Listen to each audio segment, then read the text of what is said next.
엄마, 죄송해요. 이번 명절은 정말 못 갈 것 같아요. 70평생 가족을 위해 살아온 한 여인이 있습니다. 새벽같이 일어나 차례상을 준비하고 손주들을 돌보며 명절이면 누구보다 바쁘게 움직였던 그녀였죠. 하지만 올해 추석, 그녀의 집은 유난히 조용합니다. 현관 앞에 놓인 택배 상자 하나만이 명절을 알릴 뿐이에요. 며느리가 보낸 선물 세트에는 정성 대신 의무만이 담겨 있었습니다. 요즘은 다 이렇게 해요, 어머님. 그 말 뒤에 숨겨진 진실을 알게 되었을 때 순자 씨의 세계는 무너져 내렸어요. 평생을 바친 가족, 그 안에서 자신의 자리는 어디일까요? 명절이 외로움의 상징이 되어버린 지금, 한 시어머니는 선택의 기로에 섭니다. 이대로 무너질 것인가 아니면 다시 일어설 것인가. 가족의 의미를 되묻는 이 시대, 그녀가 찾은 답은 무엇이었을까요? 때로는 혼자가 외롭지 않을 수 있다는 것을, 때로는 가족이 혈연을 넘어설 수 있다는 것을요. 한 여인의 용기 있는 변화가 시작됩니다. 명절의 의미, 그 진실을 만나보세요. 본격적인 이야기 시작 전에 구독과 좋아요 눌러주세요. 모두 무료입니다.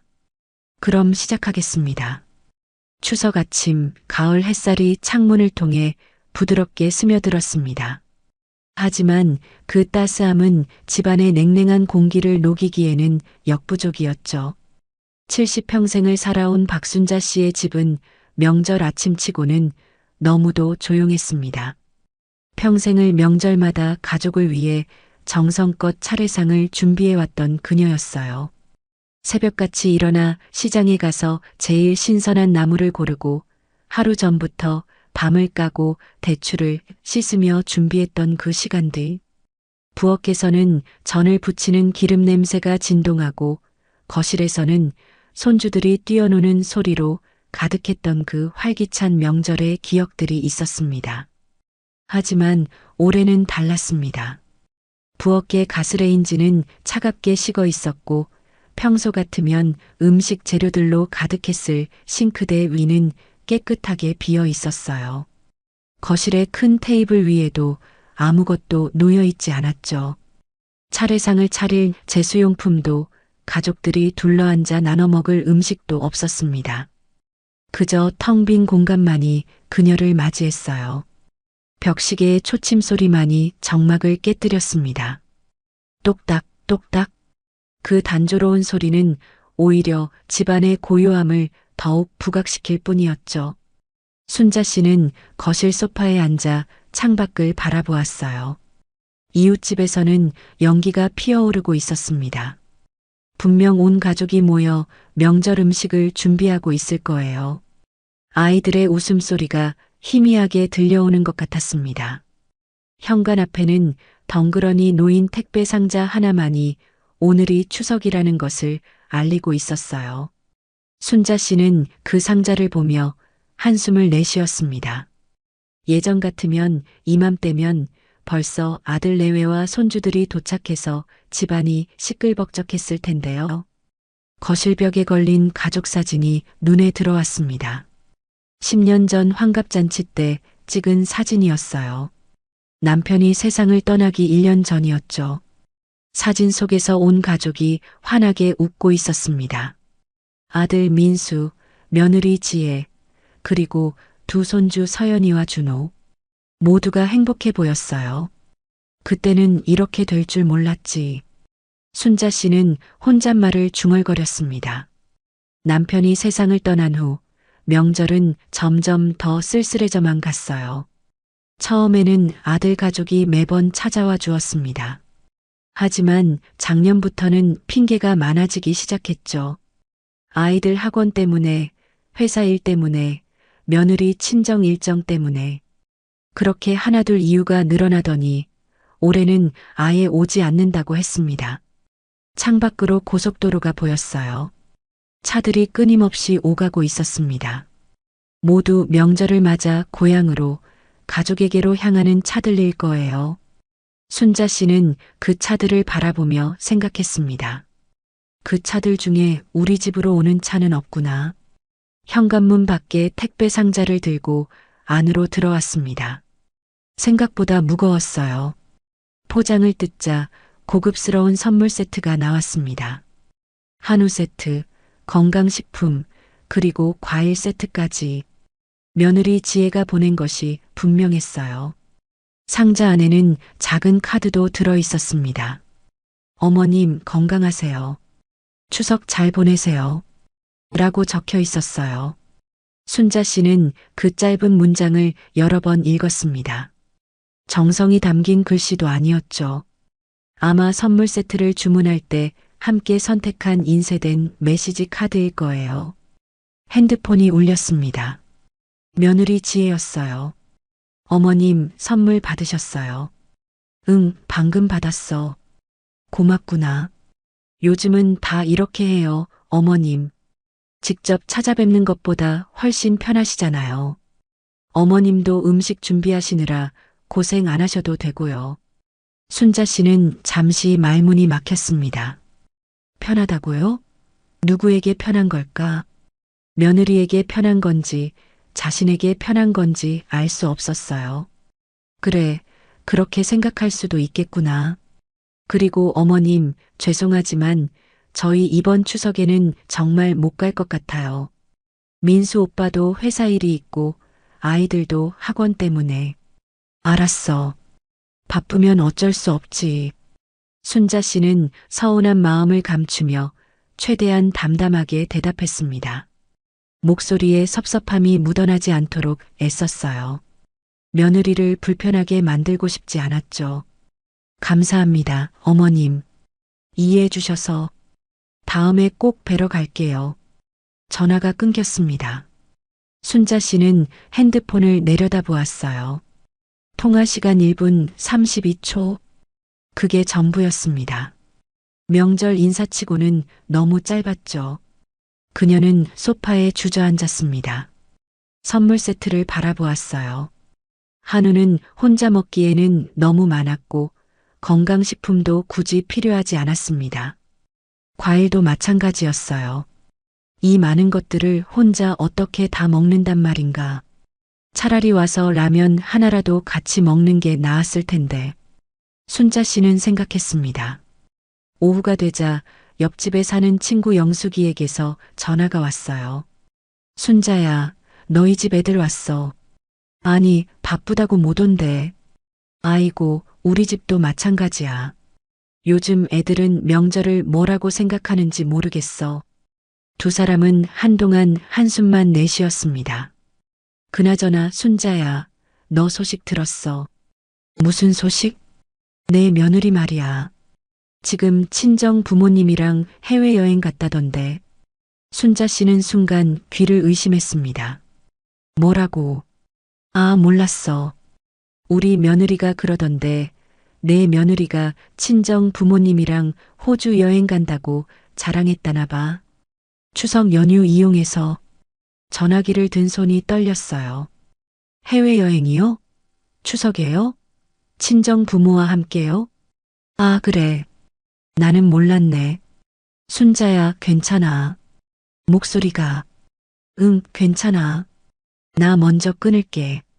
순자 씨는 급하게 전화를 끊었습니다. 가슴이 두근거렸어요. 분노인지 배신감인지 서러움인지 알 수 없는 감정들이 뒤섞였죠. 며느리는 바쁘다고 했습니다.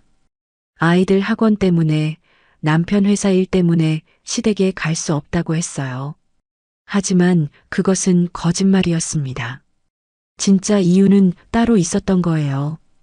밤이 깊어갔습니다. 거실에 불을 켜지 않았어요. 어둠 속에서 순자 씨는 소파에 앉아 멍하니 천장을 바라보았습니다. 현관 쪽을 보니 택배로 받은 선물 세트가 아직도 그대로 놓여 있었어요. 포장도 제대로 뜯지 않은 채로요. 열어봐야 뭐하나. 혼자 먹을 것도 아닌데. 순자 씨는 중얼거렸습니다. 그녀는 자리에서 일어나 선물 세트 앞에 섰어요. 고급 한우라고 적혀 있었습니다. 1등급 한우. 명절 선물로는 제격이었죠. 하지만 그 안에는 며느리의 마음이 담겨 있지 않았어요. 그저 의무적으로, 형식적으로 보낸 선물일 뿐이었습니다. 나에겐 명절이 외로운 뿐인가. 혼잣말이 새어나왔어요. 목소리는 떨렸고 눈가는 뜨거웠습니다. 참았던 눈물이 주르륵 흘러내렸어요. 평생을 가족을 위해 살았습니다. 시집와서 시부모님을 모시고 남편을 내조하고 자식을 키우고 손주들을 돌보았어요. 자신의 꿈이나 욕심은 뒤로 미뤄두고 오직 가족의 행복만을 위해 살았습니다. 명절이면 누구보다 먼저 일어나 음식을 준비했고 집안 대소사를 챙겼죠. 그것이 자신의 역할이라고, 어머니이자 시어머니로서의 의무라고 생각했어요. 하지만 이제는 무엇이 남았나요? 텅 빈 집, 울리지 않는 전화기, 찾아오지 않는 가족들, 그리고 택배로 배달된 선물 세트. 이것이 자신이 평생을 바쳐 일군 가족의 모습이었습니다. 순자 씨는 거실을 천천히 걸어다니기 시작했어요. 벽에 걸린 사진들을 하나씩 들여다보았습니다. 아들의 돌잔치 사진, 초등학교 입학식 사진, 중학교 졸업식 사진, 대학교 졸업식 사진, 결혼식 사진, 그리고 손주들의 사진까지요. 모든 사진마다 자신도 함께 있었어요. 항상 뒤에서 혹은 옆에서 가족들을 지켜보는 모습으로요. 웃고 있는 사진도 있었지만 지금 생각해보니 그 웃음 뒤에는 피로와 희생이 숨어 있었습니다. 그래도 행복했어. 그때는 순자 씨는 생각했습니다. 비록 힘들었지만 가족이 함께 있다는 것만으로도 행복했어요. 명절이면 집안이 북적이는 것이 좋았고 손주들이 뛰어노는 소리가 시끄러워도 즐거웠습니다. 음식을 준비하느라 새벽부터 일어나는 것도 힘들지 않았죠. 하지만 언제부터였을까요? 가족들이 하나둘 멀어지기 시작한 것이 처음에는 아들이 결혼하면서부터였습니다. 며느리가 생기자 아들은 조금씩 변했어요. 전화도 뜸해졌고 방문도 줄었죠. 그 다음은 손주들이 크면서부터였습니다. 학원에 다니기 시작하고 친구들과의 약속이 많아지면서 할머니 집 방문은 점점 더 뒷전이 되었어요. 그리고 남편이 세상을 떠난 후 모든 것이 급격히 변했습니다. 남편이 있을 때는 아들이라도 아버지를 뵈러 왔어요. 하지만 아버지가 안 계시니 굳이 올 이유가 없어진 것처럼 보였습니다. 내가 가족의 중심이라고 믿었는데 순자 씨는 처음으로 깨달았습니다. 자신이 가족의 중심이었던 적은 없었다는 것을요. 단지 남편의 아내로서, 아들의 어머니로서, 손주들의 할머니로서 필요한 역할을 했을 뿐이었어요. 그 역할이 더 이상 필요하지 않게 되자 자신의 존재 의미도 함께 사라져버린 겁니다. 명절은 이제 단지 외로운 행사로 바뀌어 버렸어요. 추석 연휴 이틀째 되는 날, 순자 씨는 동네 경로당에 나갔습니다. 집에만 있으면 우울해질 것 같았어요. 경로당에는 비슷한 나이의 친구들이 모여 있었습니다. 화투를 치는 사람도 있었고, 텔레비전을 보는 사람도 있었고, 그저 수다를 떠는 사람들도 있었어요. 어머, 순자 씨 왔네. 자식들이 안 왔어. 영숙이가 물었습니다. 다른 사람들도 순자 씨를 쳐다보았어요. 응, 바쁘다고. 우리도 마찬가지야. 우리 큰아들도 바쁘다고 못 온대. 경로당에 모인 노인들은 하나같이 비슷한 이야기를 했습니다. 자식들이 바쁘다고, 며느리가 친정에 간다고, 손주들이 학원 때문에 못 온다고요. 요즘 젊은 것들은 명절을 뭐라고 생각하는지 모르겠어. 한 할머니가 투덜거렸어요. 맞아. 우리 때는 무슨 일이 있어도 명절에는 부모님 찾아뵈었는데 또 다른 할머니가 맞장구를 쳤습니다. 며느리들은 다 친정 가더라. 시댁은 안중에도 없어. 누군가 한숨을 쉬며 말했어요.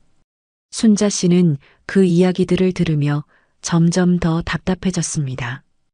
위로가 되기는커녕 오히려 자신의 처지를 더욱 비참하게 느끼게 만들 뿐이었어요.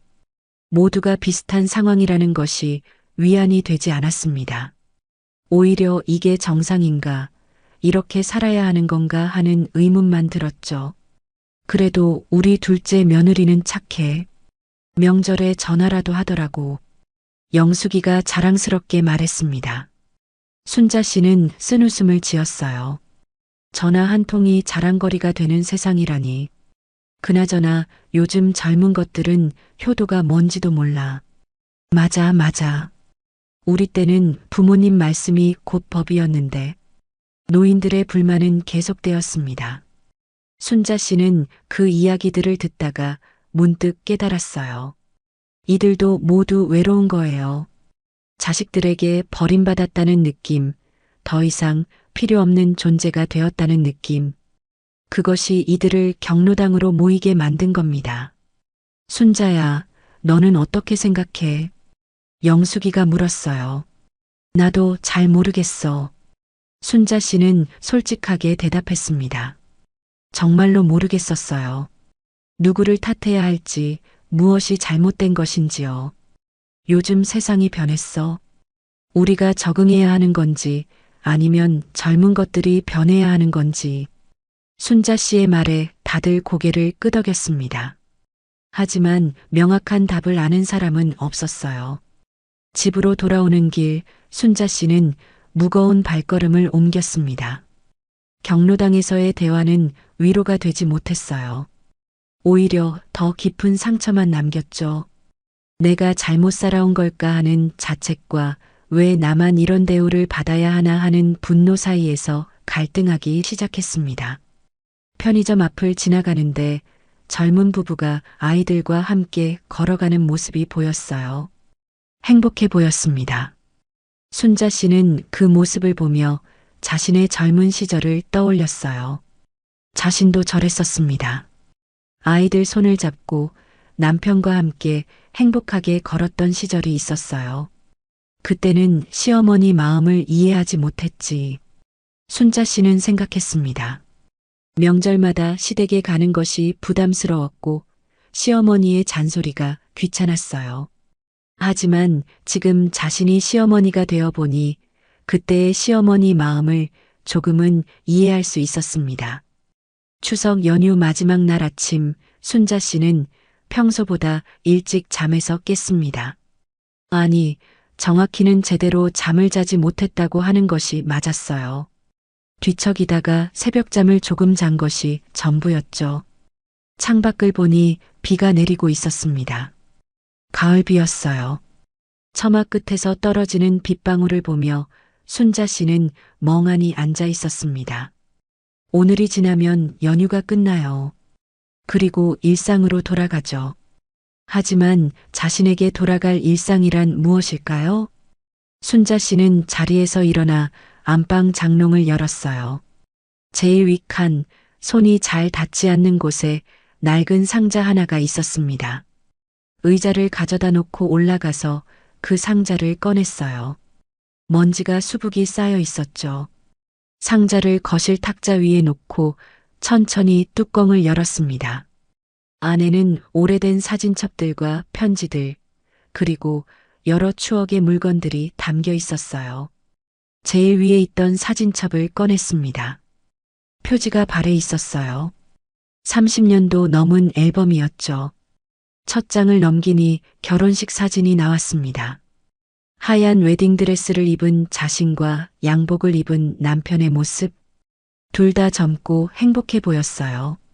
그때는 모든 게 앞으로 펼쳐질 미래였지.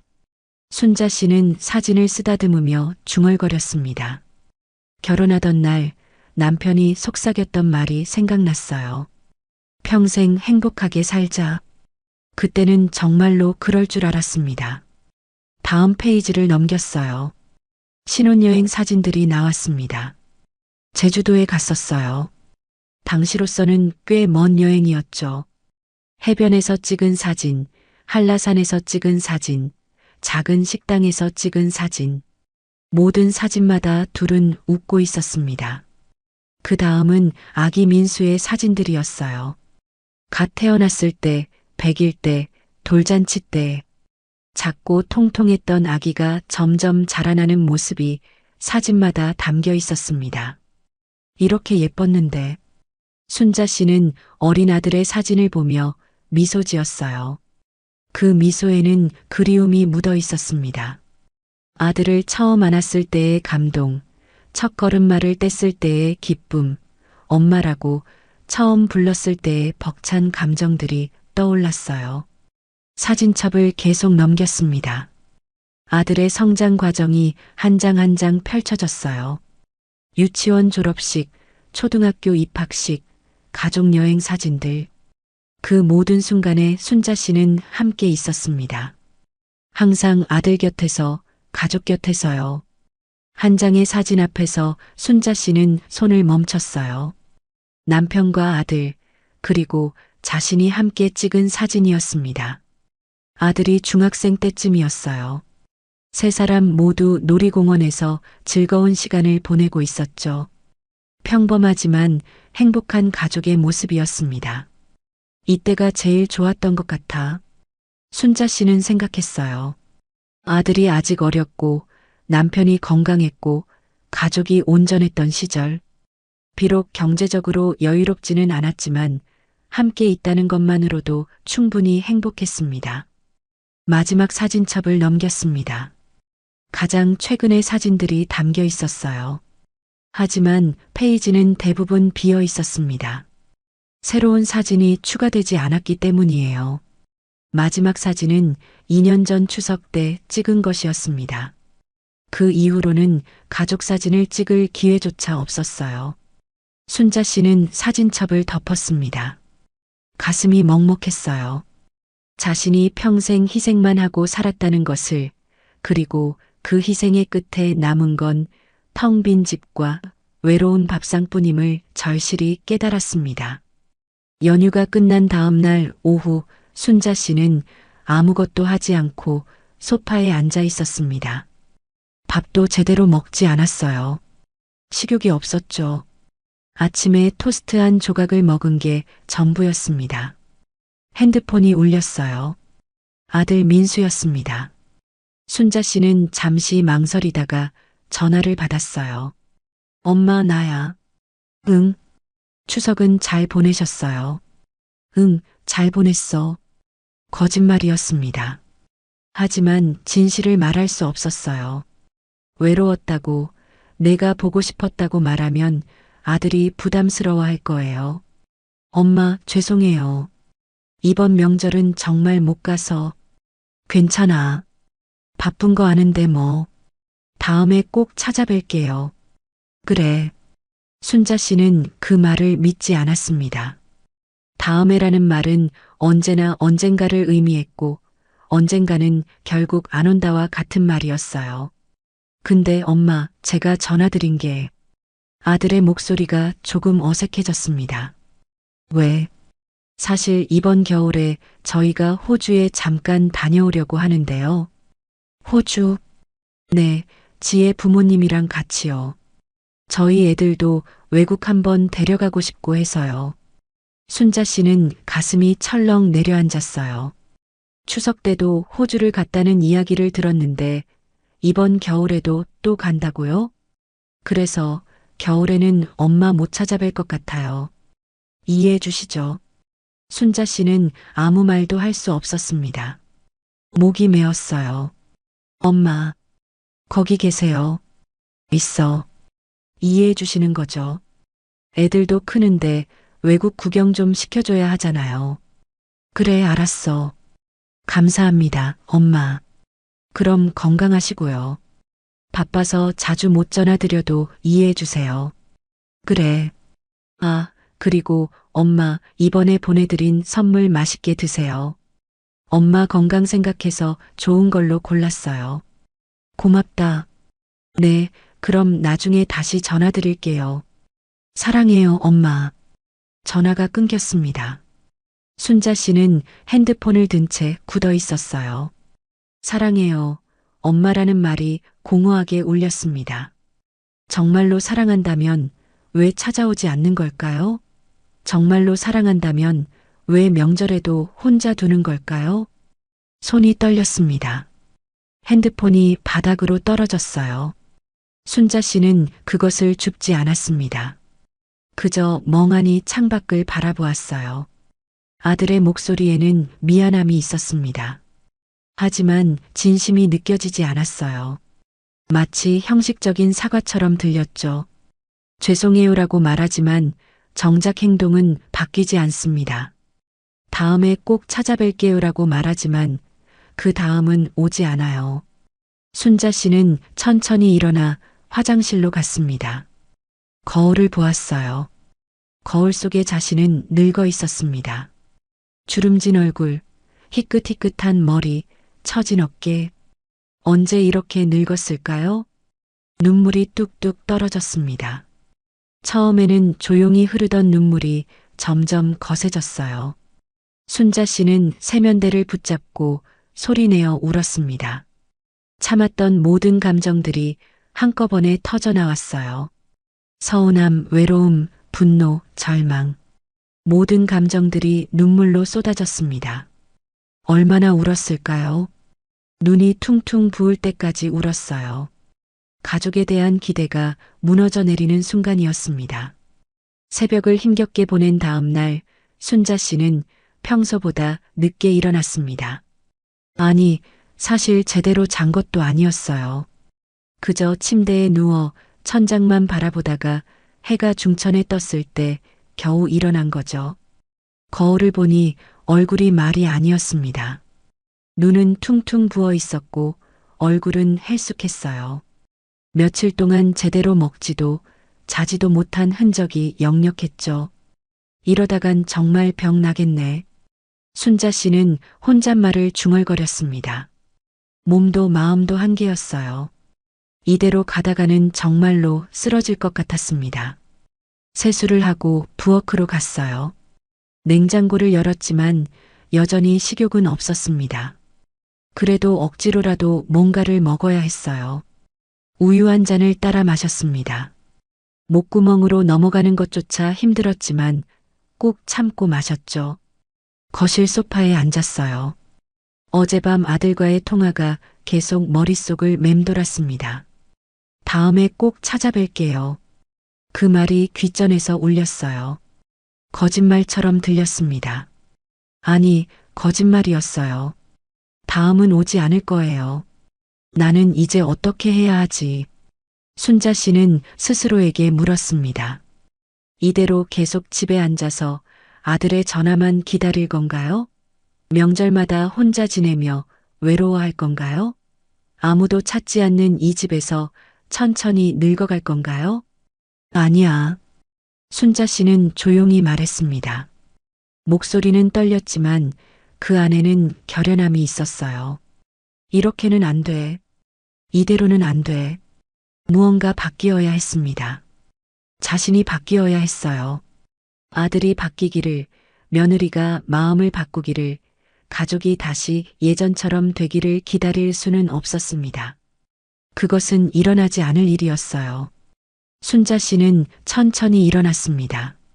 책상 서랍을 열어 수첩과 펜을 꺼냈어요. 그리고 앉아서 무언가를 적기 시작했습니다. 나의 새로운 삶이라고 제목을 적었어요.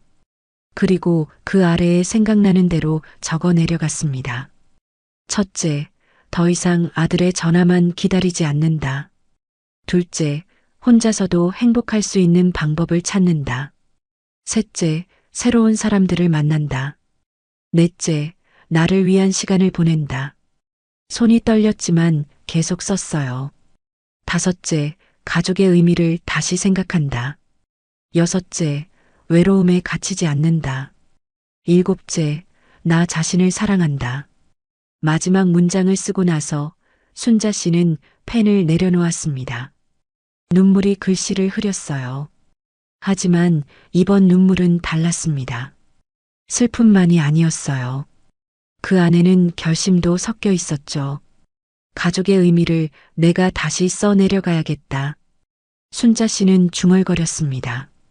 지금까지의 가족은 혈연으로 맺어진 사람들이었어요. 아들, 며느리, 손주들. 하지만 혈연이 곧 가족의 전부일까요? 함께 시간을 보내지 않고 서로를 돌보지 않는다면 그것이 진정한 가족일까요? 순자 씨는 핸드폰을 집어들었습니다. 인터넷을 검색했어요. 노인문화센터, 동네 모임, 취미 활동. 여러 검색어를 입력하며 정보를 찾았습니다. 동네 문화센터에서 다양한 강좌를 운영한다는 것을 알았어요. 서예 교실, 노래 교실, 요가 수업, 그림 그리기, 스마트폰 활용법. 여러 가지가 있었습니다. 한번 해볼까? 순자 씨는 망설였어요.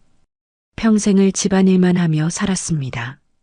자신을 위한 취미 같은 건 가져본 적이 없었어요. 이 나이에 새로운 것을 시작한다는 것이 두렵기도 했죠. 하지만 이대로 있을 수는 없었습니다. 변화가 필요했어요. 순자 씨는 문화센터 전화번호를 찾아 전화를 걸었습니다. 손이 떨렸지만 꾹 참았어요. 여보세요, 문화센터입니다. 아, 안녕하세요. 저기 수업 신청하고 싶은데요. 네, 어떤 수업을 원하세요? 순자 씨는 잠시 생각했습니다. 서예 교실이요. 서예를 배우고 싶어요. 전화를 끊고 나서 순자 씨는 깊은 숨을 내쉬었어요. 첫 걸음이었습니다. 작은 걸음이지만 분명한 변화의 시작이었죠. 인생의 후반부를 타인의 필요에 의존하지 않는 삶으로 바꾸려는 첫걸음이었습니다. 1년이 흘렀습니다. 다시 추석이 돌아왔어요. 작년 이맘때의 그 외로움과 절망을 떠올리며 순자 씨는 창밖을 바라보았습니다. 하지만 지금의 마음은 1년 전과 사뭇 달랐어요. 추석 아침 순자 씨의 집은 예전처럼 적막하지 않았습니다. 아니, 정확히는 혼자였지만 외롭지 않았어요. 부엌에서는 송편을 찌는 김이 모락모락 피어올랐고 거실에는 가을꽃이 화병에 꽂혀 있었습니다. 초인종이 울렸어요. 순자 씨는 앞치마를 두르고 현관문을 열었습니다. 순자 씨 왔어요. 영숙이와 그녀의 친구 몇 명이 서 있었어요. 모두 음식이 담긴 그릇을 들고 있었죠. 어머, 일찍 왔네. 들어와, 들어와. 송편 냄새 좋다. 역시 순자 씨 솜씨가 최고야. 여자들이 집 안으로 들어왔습니다. 금방 집안이 활기로 가득 찼어요. 웃음소리와 수다 소리가 울려 퍼졌죠. 순자야, 이거 내가 만든 전이야. 맛 좀 봐. 나는 나물 무쳤어. 우리 어머니 레시피대로. 내가 과일도 좀 깎아올게. 여자들은 각자 가져온 음식을 식탁에 차렸습니다. 그리고 함께 송편을 빚기 시작했어요. 손을 움직이며 이런저런 이야기를 나눴죠. 요즘 문화센터 서예 수업 어때, 순자야? 영숙이가 물었습니다. 재밌어. 처음에는 붙잡는 것도 어색했는데 이제는 제법 글씨를 쓸 수 있어. 순자 씨는 미소를 지으며 대답했어요. 나도 다음 학기에는 뭔가 배워볼까 봐. 순자 씨 보니까 완전 달라졌더라고. 맞아. 요즘 표정이 완전 밝아졌어. 친구들의 말에 순자 씨는 부끄러워하며 손을 저었습니다. 뭐가 밝아져? 그냥 나이만 더 먹었지. 아니야, 진짜야. 작년 이맘때 생각해봐. 순자 씨 얼마나 힘들어했어. 영숙이의 말에 순자 씨는 잠시 침묵했어요. 작년의 자신이 떠올랐습니다. 텅 빈 집에 혼자 앉아 울던 모습, 아들의 전화를 기다리던 모습, 절망에 빠져 있던 모습이요. 그러게. 작년에는 정말 힘들었지. 근데 이겨냈잖아. 대단해, 순자야. 순자 씨는 고개를 끄덕였습니다. 이겨냈어요. 쉽지 않았지만 해냈죠. 자, 송편 다 됐다. 이제 쪄볼까? 영숙이의 말에 순자 씨는 현실로 돌아왔어요. 식탁 위에는 예쁘게 빚어진 송편들이 놓여 있었습니다. 여러 사람의 손길을 거쳐 만들어진 송편들. 모양은 제각각이었지만 모두 정성이 담겨 있었어요. 그래, 쪄보자. 송편을 찌는 동안 여자들은 거실에 모여 앉아 차를 마셨습니다.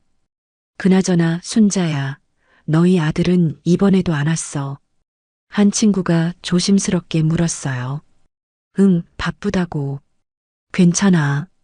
순자 씨는 담담하게 대답했습니다. 정말로 괜찮았어요. 서운하지 않은 것은 아니지만 예전처럼 무너지지는 않았죠. 우리가 있잖아. 영숙이가 순자 씨의 손을 잡았습니다. 맞아. 우리가 가족이지 뭐. 다른 친구들도 고개를 끄덕였어요. 순자 씨는 친구들을 둘러보았습니다. 혈연으로 맺어지지는 않았지만 이들은 진정한 가족이었어요. 서로를 위로하고 서로를 지지하고 서로의 외로움을 나누는 사람들이죠. 송편이 다 쪄졌습니다. 여자들은 식탁에 둘러앉아 함께 음식을 먹었어요. 웃음소리가 끊이지 않았습니다. 올해도 이렇게 함께 보낼 수 있어서 좋다. 순자 씨는 말했어요. 내년에도 또 하자. 우리만의 명절. 그래, 좋아. 저녁이 되자 친구들이 하나둘 돌아갔습니다. 마지막 친구를 배웅하고 순자 씨는 집안을 정리했어요. 집은 다시 조용해졌습니다. 하지만 예전의 그 적막함과는 달랐어요. 따뜻한 여운이 남아 있었죠. 이제는 나 자신을 위한 명절을 살아가야지. 순자 씨의 목소리는 단호하면서도 따뜻했습니다. 지금까지 이야기를 들어주셔서 감사합니다. 구독과 좋아요도 잊지 마세요. 그리고 댓글로 여러분의 생각도 나눠주세요. 여러분의 앞날에 항상 행복과 건강이 함께하길 바랍니다. 사연세상이었습니다. 감사합니다.